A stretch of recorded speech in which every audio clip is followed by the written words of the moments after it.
গর্ভাবস্থায় পা ফুলে পানি চলে এসেছে, এটা কি স্বাভাবিক নাকি বিপদের লক্ষণ? প্রতিটি গর্ভবতী মায়ের আজই জানা উচিত। গর্ভাবস্থার যে কোনো সময় পা ফুলতে পারে, তবে শেষের 3 মাসে এটি বেশি দেখা যায়। অনেক ক্ষেত্রে এটি স্বাভাবিক হলেও কখনো কখনো গুরুতর সমস্যার লক্ষণও হতে পারে। যদি শুধু পা বা গোড়ালি হালকা ফুলে যায়, তাহলে পা কিছুক্ষণ উঁচু করে বিশ্রাম নিন।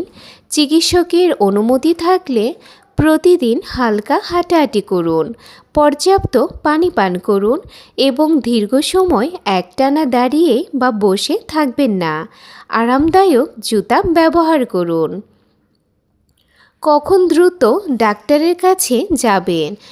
যদি হঠাৎ মুখ, হাত বা পুরো শরীর ফুলে যায়, পা খুব বেশি ফুলে যায় বা এক পা অন্য পায়ের তুলনায় বেশি ফোলে ও ব্যথা করে, তীব্র মাথা ব্যথা, চোখ ঝাপসা দেখা, তীব্র পেট ব্যথা ও উচ্চ রক্তচাপ থাকে, তাহলে এটি প্রি অ্যাক্লাম্পসিয়া বা অন্য গুরুতর সমস্যার লক্ষণ হতে পারে। দ্রুত হাসপাতালে যান। শেষ কথা, গর্ভাবস্থায় পা ফোলা অনেক সময় স্বাভাবিক হলেও অস্বাভাবিক ফোলা বা অন্যান্য বিপজ্জনক লক্ষণ থাকলে কখনোই অবহেলা করবেন না। নিয়মিত এএনসি চেক আপ করুন এবং চিকিৎসকের পরামর্শ মেনে চলুন। আজকের এই ভিডিওটি যদি আপনার কাছে উপকারী মনে হয়, তাহলে অবশ্যই একটি লাইক দিন।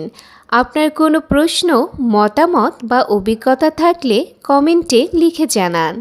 আজকের এই ভিডিওটি গর্ভবতী মা বা পরিবারের সদস্যদের সাথে শেয়ার করুন, যেন আজকের এই ভিডিও থেকে তারাও উপকৃত হতে পারে। গর্ভাবস্থা সম্পর্কিত এমন গুরুত্বপূর্ণ তথ্য পেতে আমাদের চ্যানেলটি সাবস্ক্রাইব করে পাশে থাকুন। বেল আইকন অন করে রাখুন, যেন নতুন ভিডিওর নোটিফিকেশন সবার আগে পেয়ে যান। আজকের মতো এই পর্যন্তই। সবাই ভালো থাকবেন, সুস্থ থাকবেন।